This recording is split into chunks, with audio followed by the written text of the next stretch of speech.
When I first got together with Shaniqua, neither of us had much. We were both living in what we perceived to be the bottom. Our goals didn't extend much past having a decent place to stay and fresh clothes to wear.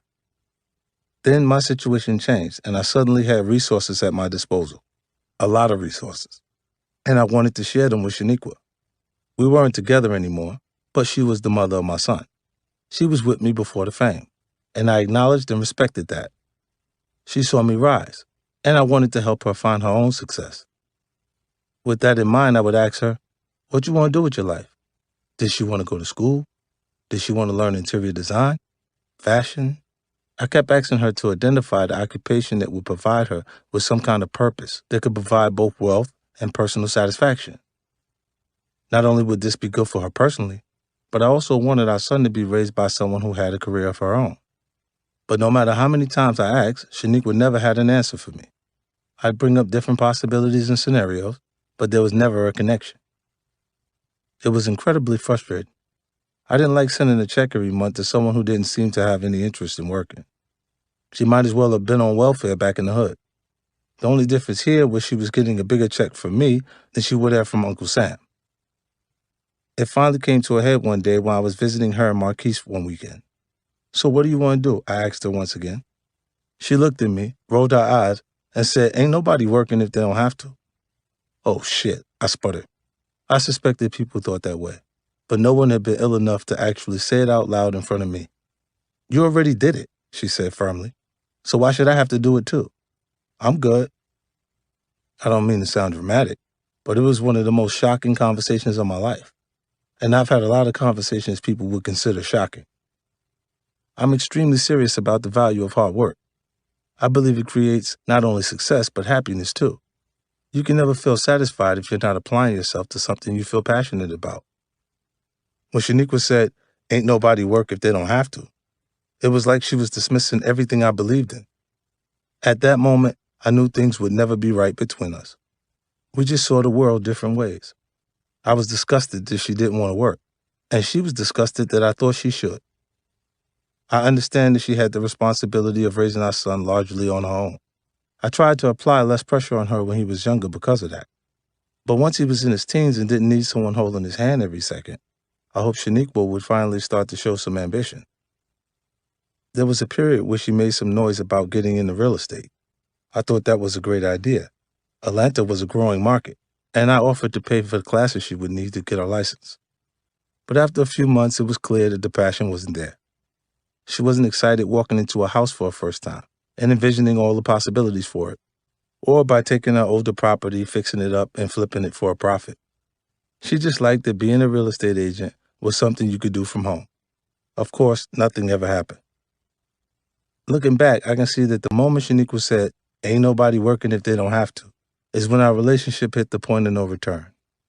Up until then, I had visions that we could still fashion some sort of partnership. Maybe not romantically, but at least as parents with a common goal. A business we could start that would benefit our son down the road. When it was clear that she not only did not share that vision, but was actually offended by it, my attitude towards her completely changed. I became petty. It was like I was a fitness buff and she was obese. Every time she picked up another proverbial cookie, I'd be like, damn, you really need that cookie? It's just gonna go straight to your hips. I was barely conscious of it, but I was being mean in the hope it would embarrass her into some sort of action. It had the opposite effect, though. The more I homed in on her lack of hustle, the more she began to resent me. The resentment kept building up between us until it matured into hate, a hate that is still present to this day. What's upsetting isn't that our relationship has become so toxic, but that she passed that sense of resentment and entitlement along to our son.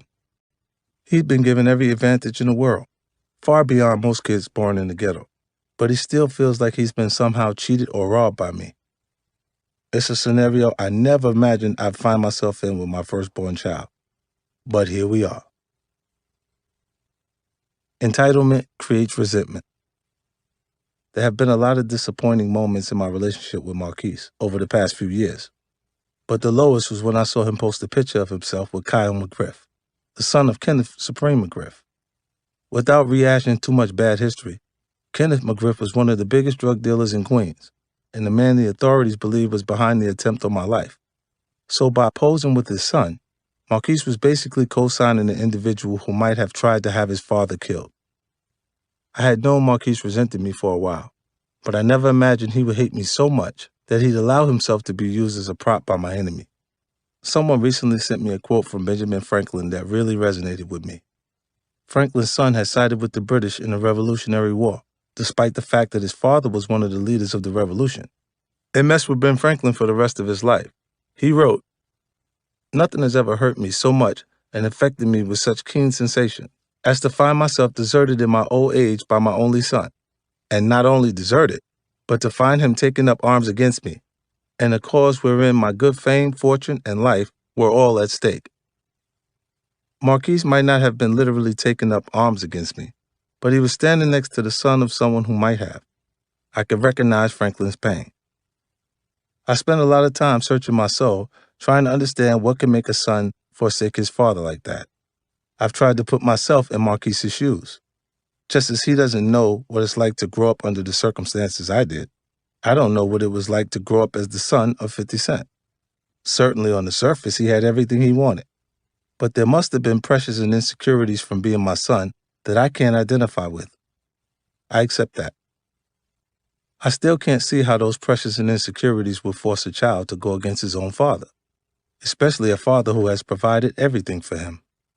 As I go over our relationship in my mind, the only answer that I can come up with is that I actually might have done too much for Marquise. How do you make a privileged child feel deprived or angry? I guess by getting him whatever he wants. I don't think he's accepted that no matter all our ups and downs, I still have his best interests at heart.